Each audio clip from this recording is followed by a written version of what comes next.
So Ottawa, Montreal. I'm going to do a quick tour of this. Down Lake Champlain to the Hudson to New York City, which seems mind-boggling. The Erie Canal, and then back into Lake Ontario, and up the Rideau Canal, and back here to Ottawa again. That's it. Just a little loop. Little loop. So I guess the question everyone's going to want to know is why? Yeah, two answers. Why do this trip, and why use a paddleboard for this trip? Yeah. And I think the answers are related. So as a journalist and as a paddleboarder, I tend to develop and follow my obsessions. Yeah. And I've been paddleboarding for about 10 years. It has taken over my life. And when I get into something like this, my previous book was about walking, and it was the same kind of trajectory. I go whole hog. So I started to travel to learn about paddleboarding, to write about paddleboarding, to experience different places on a paddleboard. And the more I did that, the more I came across this idea of blue space. The blue space is essentially the aquatic equivalent of green space. Right. Any outdoor environment in which water is part of the picture, whether it's a lake such as this, ocean, river, even a fountain in a city, or a small pond. And when we're in blue space, when we're in, on, or around water, it does things to our bodies, it does things to our minds in a less kind of perhaps measurable way. It does things to our spirits as well. And I really love this idea of blue space, its potential for regeneration and healing. And I wanted to explore blue space in a fulsome way in a book project. And I came up with a proposal. I had a bunch of ideas and a bunch of sources and people in various places who embody the relationship between blue space and mental health and physical health and ecological health. Showed my book proposal to a writer friend. He said, "This is great. I love it, but you should do a crazy trip and make that the narrative core." And he was instantly, I knew he was right. So I began to think about a route I could do that was germane to who I was and where I live. And although I do love traveling to far off places, I paddled in Belize and in the Great Bear Rainforest. I also love exploring the nature in my own backyard and start looking at maps and waterways that are navigable. And a route came together. There's a family layer on top of the route I chose. I live in Ottawa. When my mother's family emigrated from Eastern Europe, they took a boat to Montreal. They were met in the port by relatives who had preceded them to the New World and were whisked down to New York City, which is where my parents met. And then after they married and were ready to start a family in the late 60s, they traded the then and now tumultuous United States for quieter Canada and moved to Toronto so I could connect Ottawa, Montreal, New York, and Toronto. So the route made sense. Why paddleboard? I don't think I could sit in a canoe for 10, 12, 14 hours without it doing a number on my back or knees. Yeah. But I can stand and paddle for that long. It's a more kind of manageable mode of paddling on my body. Also, it's really hot. And when you're on a paddleboard, it's really easy to jump off and swim and cool off, which is a lot harder to do in a canoe or kayak. And then the last thing about paddleboarding, at least for this answer, is that you have a different perspective when you're standing. So you can see down into the water more readily than you can while sitting. The angle of incidence is different. So you can see plants and fish and other animals, and you can see around you better. Yeah. And that kind of shift in perspective compared to sit-down paddling, I think is really interesting, and it helps you understand the aquatic environment you're traveling through. So it all just fit together. That's Dan Rubinstein. His latest book is called Water Borne, a 1,200-mile paddleboarding pilgrimage. It's the story of his epic 3-month journey on a stand-up paddleboard, part Bill Bryson-esque travelogue. It's also a fascinating deep dive into the history and importance of our relationship with water. As well as writing books, Dan is an award-winning journalist and a former editor here at Canadian Geographic. I'm thrilled to have him as our guest on this episode of Explore, Canadian Geographic podcast. Welcome to all you explorers out there, armchair and in motion. I'm your host, David McGuffin. Before we get to Dan's incredible journey, let's talk about GLEX Canada, the Global Explorers Summit. Very exciting. Brought to you by the Explorers Club and the Royal Canadian Geographical Society. This is the first GLEX event ever held in Canada. It's happening the weekend of September 12th to 14th at our CGS headquarters, 50 Sussex Drive, here in Ottawa. Guest speakers include the man described as the next David Attenborough, world-renowned physicist Dr. Brian Cox, East African paleontologist and National Geographic explorer in residence Louise Leakey, Roberta Bondar, Canada's first female astronaut in space and friend of the podcast, Canadian, NASA, and MIT astronomer Professor Sarah Seeger, and our own RCGS Explorer-in-Residence, Adam Schultz, among many others. It will be an amazing weekend of talks and events. Tickets are available through the Explorers Club at explorers.org/GLEX, that's GLEX, Canada-TIX, TIX. Now, on to Dan Rubinstein and a stand-up paddleboarding adventure of a lifetime, part 2 of our annual canoe/paddling series. And a quick side note, we recorded this interview on a hot mid-August day beside Meech Lake with thunderheads piling up in the sky. And I swear I didn't arrange this, 3 girls having a blast on a paddleboard just offshore from us. So you will hear the occasional peals of laughter and some sky rumbling. Hey, Dan Rubinstein. Hi, Dave. Welcome to the Explore podcast. Thanks a lot. It's fun to be here. Awesome. It's great to have you back in the fold. And first of all, I should say we are old friends. Full disclosure, and this is partly a celebration of our 30th anniversary graduating King's Journalism School together. 1995. Congratulations. Yeah, congratulations to you too. We're still in it. Yeah. So Water Borne is what has got us together here. And we are on Meech Lake right now, and we can see water. We're in a blue space, as you describe it in your book. So this is a 1,200 mile, and what is that, like almost 1,900 kilometers? It's like it's a long way you paddleboarded. Yeah, it's about 1,900 or 2,000 kilometers. I wasn't keeping track of distance or time too closely, but those are the ballpark figures. About 11 weeks on the water and about 2,000 K. I'm a hardcore canoe guy. I even am iffy on kayaks. Me too. But I'm willing to be convinced, and your book does give a lot of reasons to. And shooting rapids and stuff seem like actually a lot of fun on a paddleboard. Yeah.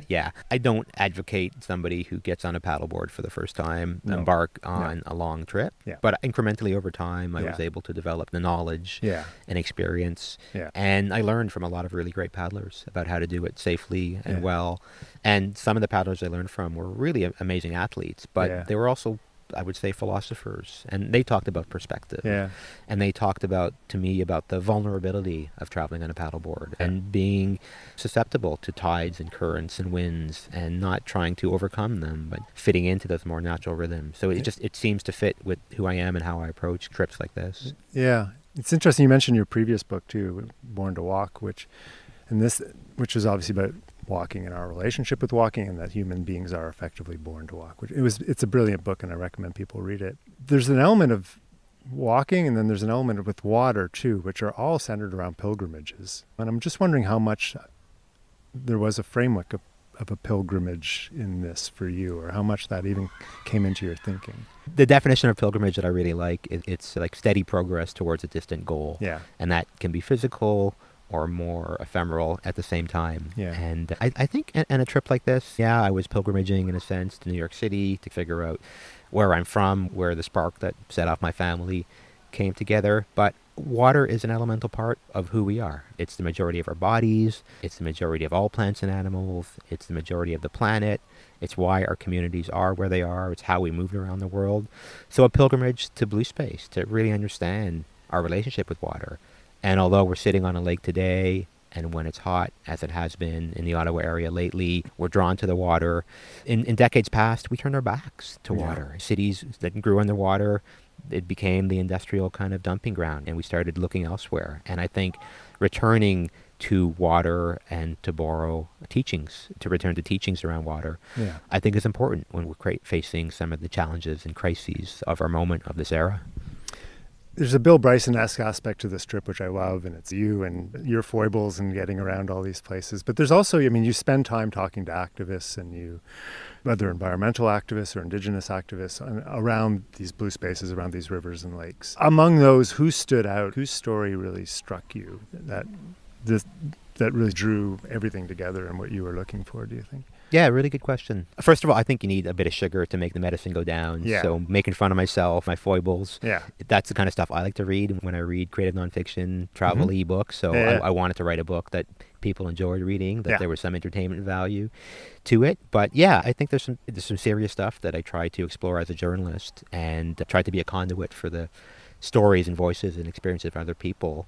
I think about my stop in Ganawage, for starters. So Ganawage, the Mohawk community, it's a Mohawk community on the south side of the St. Lawrence River, across from Montreal. When the St. Lawrence Seaway was built in the 1950s, it was basically bulldozed through the community's front yard. And their connection to the river, which has been their home since time immemorial, was impeded. And I spent time with a bunch of people in the community, but two of them stand out. One is a woman named Maris Jacobs, who's a coach at the local paddling club. Yeah. And she told me how learning how to paddle as a young girl, when her mom dragged her to paddling lessons, helped her gain a sense of confidence as a young woman.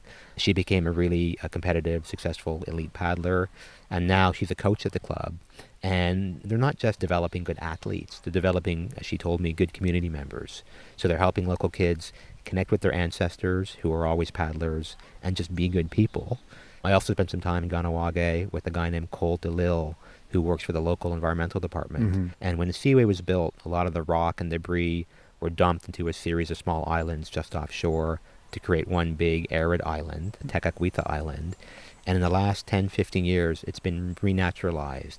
Habitat for flora and fauna, for non-invasive flora and fauna, have been created.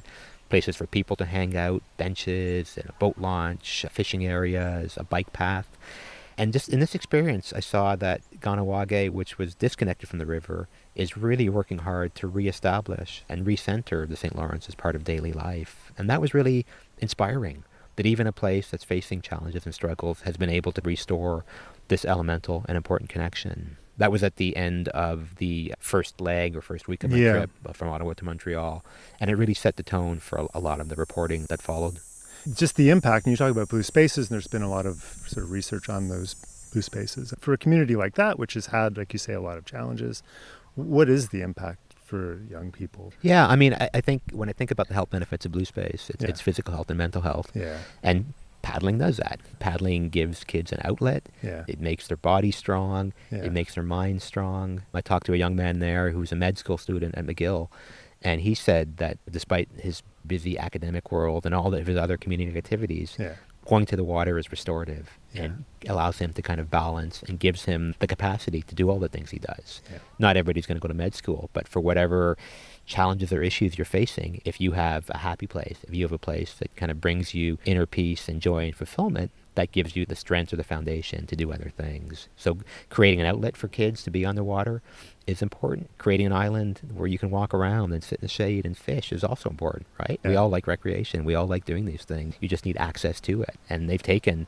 what was literally a dumping ground and turned it into a beautiful park, which is an amazing kind of narrative of rebirth. So you are a sort of a 3-month, one-person study on the impact of blue spaces. Was there a transition point where the water you were on went from being like a setting to being more like a companion for you? Is there a moment that you remember that happening?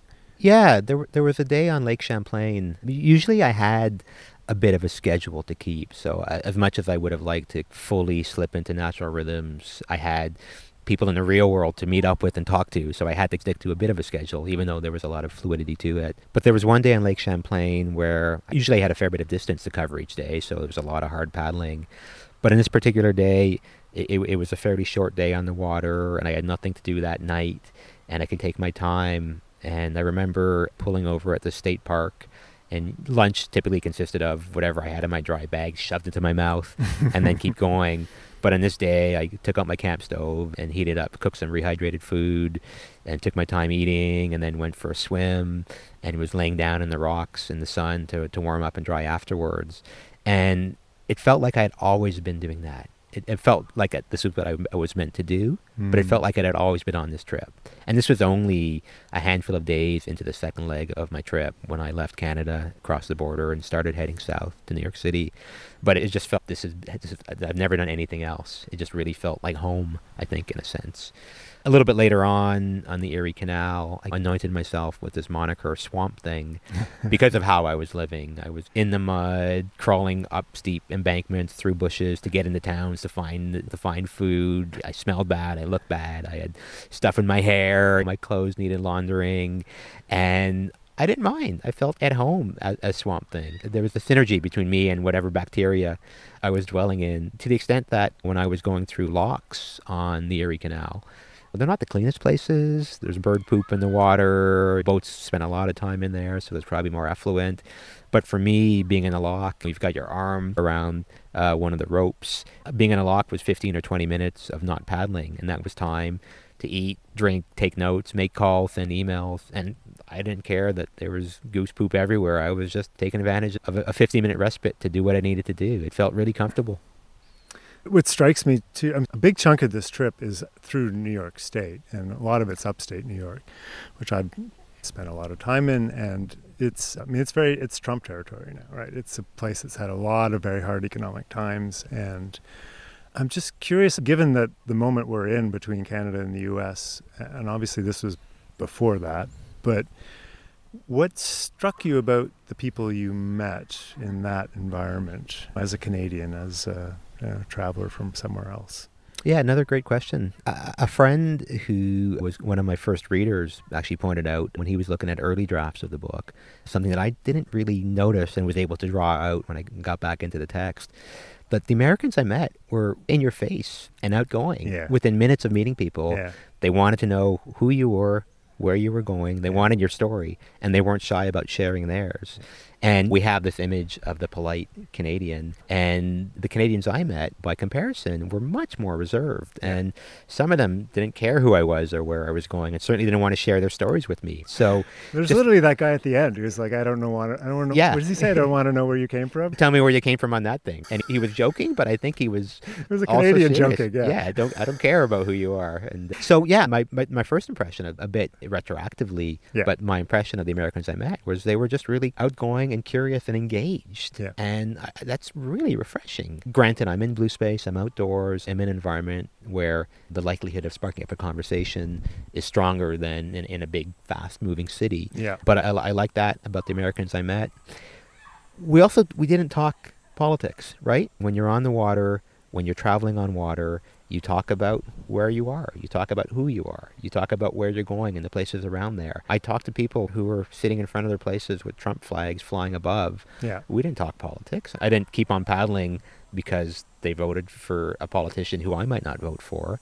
We talked about the weather. We began conversations, not necessarily heavy, deep conversations, but conversations. And I think that's one of the things about Blue Space that I did not really expect or anticipate. That the book to help me, the journey and then the research, the writing, the reporting helped me understand, is that as much as Blue Space has all these amazing health benefits, it's also a conduit to connection between people. And we can get more into this later if you'd like, but by slowing us down, by making us feel good, and I think as well because of dangers around water, drowning is dangerous, storms, flooding are dangerous, because of all these risks around water, we tend to look out for one another around it a little bit more. You hear somebody screaming in a city, you might cross the street and walk or look the other way. You hear somebody screaming on the water, you're going to probably take a look, and if you can help, you're going to help. So because of these kind of properties, I think it creates the potential for interaction. Not necessarily long, deep, profound interaction, but interaction between two or however many human beings. And that's the beginning, or can be the beginning, of something. So the Americans I met, they were people on the water just like me, regardless of what color they were, or how much money they had, or who they voted for. Any characters stand out? I had a great kind of boat ride with this guy Shane on the Erie Canal. He was putting along in a little outboard boat. I was at the end of a long day of paddling. It was really hot. I was tired. And I just grabbed onto the side of his boat with his permission. And we talked for maybe half an hour as we puttered along. And I didn't realize at the time, before I grabbed on, that his boat was full of empty beer cans. He spent the day having a few. He seemed sober enough, and I was tired enough, so I didn't mind. And he just, as we trolled along this section of the Erie Canal, he pointed out who lived where, what their backstory was. He waved to people. We talked about the biker clubhouses that we went by. He talked about his life, and it was a little kind of, again, half-hour kind of slice of his life. The kind of person that I might not talk to otherwise. Yeah. But I got the sense of who he was from that experience. We were joking with one another.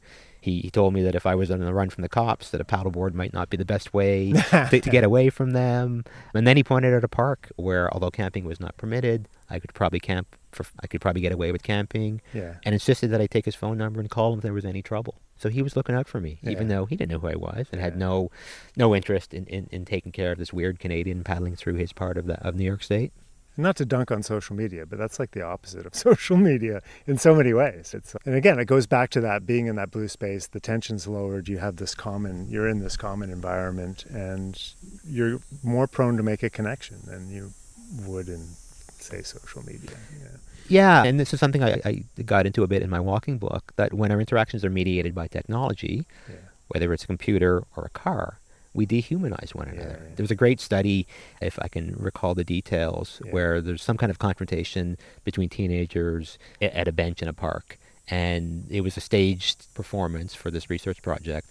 And people had to observe it while driving by, while seated in a bus passing by, while cycling past, and while walking past. And the spectrum ran from those teenagers are up to no good and they're having a fight to, I know those kids, they're all right. Yeah. So how you perceive something is based on how you interact with it. And if you're flying past, whether that's on a social media platform or in a motorized vehicle, you're going to see it one way. If you're walking or paddling or cycling or moving at a more human pace, in a more human way, unmediated by anything, you're going to see it in a more human way. I think that's important. And then blue space just adds all these other layers that slow us down and facilitate connection, which gives it even more potential, I think. It's so true. It's so true. This is 3 months, though. And I think overall, and if you read the book, the experience was, by and large, lovely. There were challenging moments. And was there a moment where you're like, Dan, what the heck are you doing? and can I call my wife and have her come pick me up now, please? There were moments like that, both kind of human interactions and weather-related things. Nothing too terrible. There was a day on Lake Champlain where I finished just a great morning of interviews on a boat with some researchers who were doing freshwater research. And we got back to the boathouse where my paddleboard and gear were. And I had about a day and a half to get to the southern part of Lake Champlain. And the wind was blowing pretty hard from the south. And it can be a dangerous and difficult lake to paddle if you're heading into the wind. And I didn't know if I could make this 40 miles in a day and a half. I had looked at the train schedule, however, and saw that there was a train that went from north to south. And if I busted it back up to Plattsburgh, I could catch a southbound train, get to the bottom of the lake, and then paddle north with the wind at my back to where I wanted to go. So I was like, all right, made a split second decision, let's do this. Paddled hard north, deflated my board, which is challenging when it's a 14-foot paddleboard, got all my gear together, got to the train station, only to learn that the train had been canceled because of heat. It travels from New York City to Montreal, and the portion in Canada, because of track conditions, was taking so long because of the speeds that it just wasn't worth it to run the train. So 2 days previously, when I looked at the schedule, it was fine. The heat led to the cancellation of the train. So suddenly, not only did I have to get 40 miles, now I had to get 48 miles. I had gone the wrong way. And I was, all right, what do I do? I had never used Uber to that point in my life, but I had downloaded the app before setting out from home. And I realized I could catch a short ride south to a ferry, get across Lake Champlain to the Vermont side, and then work my way down the more sheltered eastern side of the lake. For the 20 minutes sitting at the train station wondering what the heck I was going to do, I was worried and I didn't know how I would get to where I wanted to go. And then I came up with a solution. And I never set out to do every inch, every mile under my own steam. I was okay with kind of little shortcuts like this, as long as I kept mostly paddling and mostly going in the right direction. So there were moments like that. There was a night on the Erie Canal, typically on the Erie Canal, camped at lock stations, and all the little cities and towns along the route have these river landings where paddlers and cyclists can camp. Never had a problem. Would get somewhere, set up my gear, set up my tent, leave my gear, go find a supermarket or a restaurant. Never had any issues, never had any worries. In this particular town, just things looked a little rough. There were some people hanging around the river landing who looked like they were living hard lives. Probably would have been fine, but that evening I left my gear in a pile. I didn't set up my tent. A couple I had met earlier that day lived in Albion, New York, and they had said, we're chatting by the river a few hours earlier. They said, hey, we live there. When you get to town, why don't we come meet you? We'll bring some food and drinks and we'll hang out. And I thought, great. I love talking to locals, and sure, come on down. They showed up. They brought some homemade cookies and bags of nuts and fruit and some beers, and we were sitting talking. The sun was setting, and I asked, is it safe to camp here? And Sue said, I don't know. Do you feel safe? And I said, I don't know. And she said, yeah, I don't know either. And she called her brother, who was a retired tugboat captain who lived right across the Erie Canal, And she said, yeah, my brother says you can camp in his backyard for the night. So two things about that. One, in putting my kind of trust in the kindness of strangers, things worked out, as they always did in this trip. And two, they didn't just show up there randomly to hang out. I think they wanted to look after me a little bit. And they probably knew that the town was a little rough and that the river landing was a bit rough. And I think I never asked them, and maybe I should, but I think they purposefully came to make sure that I was doing okay. And these were complete strangers, right? Who, again, like Shane in his boat, they had no interest in who I was or taking care of me. They were just good people, and they wanted somebody to have a positive experience in their part of the world. No, that is heartening. It's very heartening, especially in this day and age. And so paddling, I mean, one of the exciting parts in the book for me was you paddling into Manhattan. And my wife's family's from that area, and I know what the Hudson River's like at Manhattan, and there's a lot of stuff going on in that river. So just describe that moment coming into New York. Yeah, it's pretty fun. The buildings get bigger and bigger. The boat traffic picks up. When I came into the city, I was on the river left, so on the eastern side of the Hudson. I was lucky that the tide was ebbing at the time, so I had a nice bit of push from the current going in the right direction. And I went to fairly far down Manhattan, around 42nd Street, I think. It's like Midtown. Sure. Yeah, and stuck close to the shore. Whenever I passed a pier where there were boats coming and going, I made sure the coast was clear. And I was heading to the Manhattan Kayak Company, so I had a paddleboarder contact who keeps his board there, and he hooked me up with his boat club. I got there, and it was like Shangri-La. It was hundreds of kayaks and paddleboards, an outdoor shower, really friendly people, and they let me keep my gear there for the 5 or 6 days I was in the city, so it was my home base in New York. But the next day, I headed out with Paris Montoya, my paddleboarder friend, and his partner and a friend of theirs. Paris on a paddleboard and the 2 women in kayaks. And we did a circumnavigation of the Statue of Liberty. And at least one, if not 2 of them, are licensed guides. They had radios so they could communicate with tour boats and ferry boats. And it was like rush hour. I mean, there was so much boat traffic, so many boats going quickly. There was tidal things happening. There was a storm coming in. And because the shoreline is hard in there, it's all concrete, you get these wakes and waves bouncing around. So you have 3-foot waves everywhere.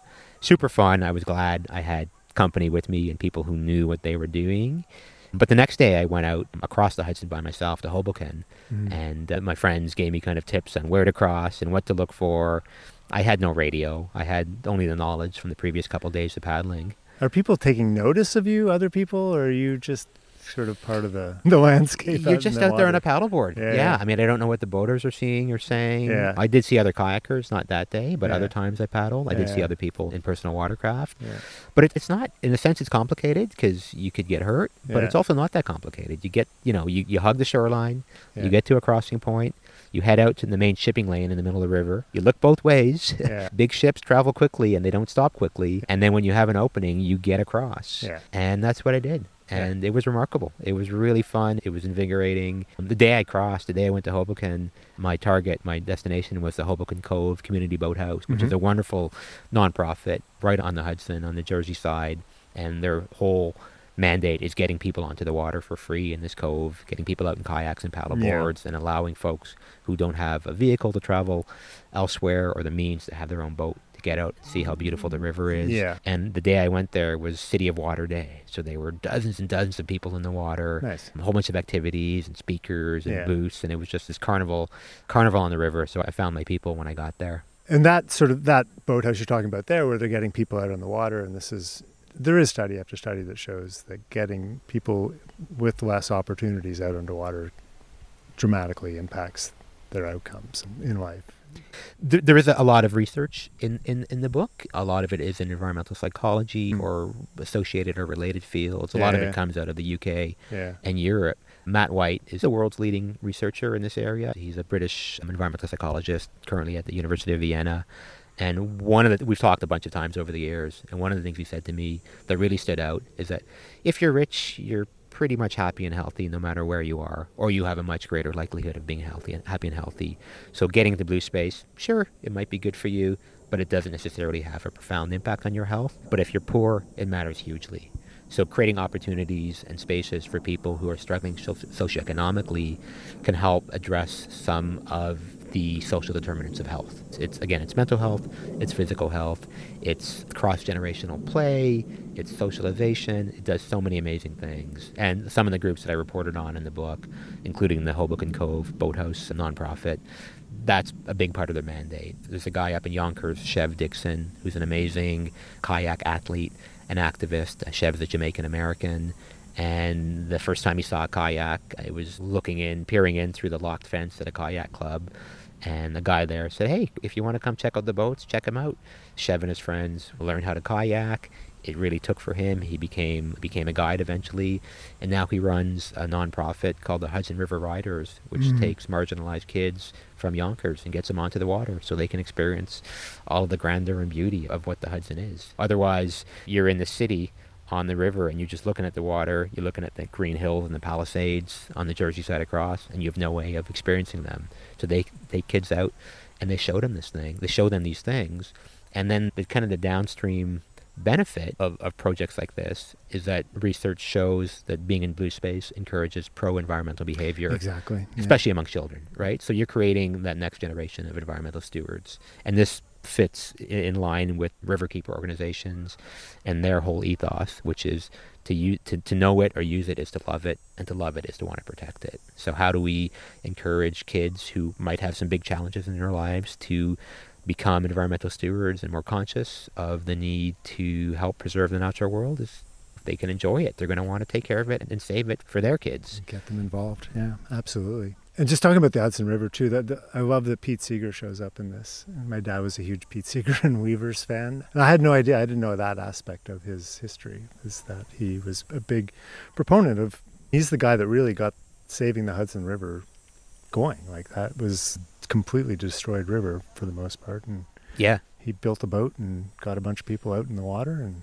yeah, he really embodied that. To use it is to love it. To love it is to want to protect it. Pete's thinking was, how are we going to get people to give a shit about the Hudson if they don't know how beautiful it is? Yeah. Let's build a sailboat and let's take people out. So he started clubs that built these amazing kind of replica sailboats, which still operate today, which still take people out for free sailings. It's amazing that up and down the Hudson, especially as you're getting close to New York City, people just say Pete. They refer to him just first name, and even though he's been gone for a few years now, his kind of legacy or ghost still haunts the valley, and people say, oh, Pete started that club, or that's what Pete would have wanted, or I remember Pete said to me once. And this happened to me a couple dozen times where people just started talking about Pete like he was their neighbor who was going to pop up at any moment, whereas he's a legendary, obviously, musician and activist.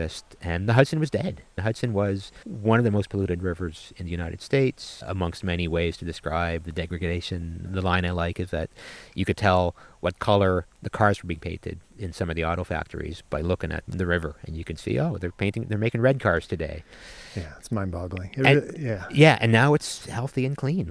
And that transformation is wonderful from the 1960s to today. In less than 80 years, it's done a 180, and it's a remarkably healthy and biodiverse estuary now, which shows what can happen when people get involved. The first riverkeeper organization was spawned on the Hudson, and it was blue-collar people. It was factory workers and military veterans who wanted to go fishing, and they couldn't eat the fish, so they said, let's do something about this, because nobody's going to do it for us. Riverkeeper organizations, for people who don't know them, there's a big one in Ottawa, but can you describe what those are? They're environmental stewardship organizations that look over watersheds, and they promote all sorts of uses, whether it's active use, like paddling, or swimming, or fishing. They do cleanups, they do research, they do sampling, they do testing. They want people to be out and enjoying spaces like this. And I forgot how many, there's more than 100 around the world today, including the Ottawa Riverkeeper. But the original Riverkeeper, just Riverkeeper, was started in the Hudson. One of its founders was RFK Jr., who has taken a bit of a turn of late, but he was a crusading environmental lawyer, and he literally swam in horribly polluted creeks, tributaries of the Hudson, to document pollution and take polluters to court. They helped drive legislation. They helped get the Clean Water Act passed in 1972. So they made these monumental changes that have continued to pay dividends across the United States and around the world. Yeah, RFK Jr. Sorry, that threw me for a loop there.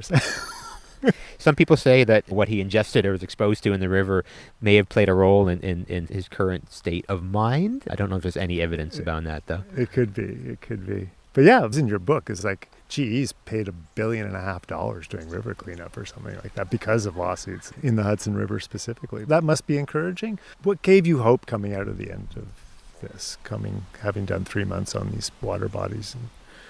Yeah, I mean, sticking where we are geographically, one of the places where RFK Jr. swam was Passaic Creek, which is a tributary of the Hudson in Newburgh, New York, which is on the west side of the Hudson. And Newburgh is a city that's struggling in many ways. Crime is fairly high, a lot of marginalized populations, racism, urban renewal schemes that were never realized. And when I was in Newburgh, I spent some time with a guy named Dwayne Martinez, who works for a nonprofit called Scenic Hudson. Scenic Hudson is traditionally more or less a land trust organization. So they acquire parcels of land and they create parks so people can be out there enjoying nature and so they can help play a role in the conservation of nature. But they've since or recently branched out into social justice work. So Dwayne showed me this creek, the same creek that RFK Jr. swam in, which is a lot cleaner now. The polluters have been shut down. And they're working with the local community to build a trail along the creek. So you can't really access it now. It's scrubby and tucked away. There's no staircases or paths.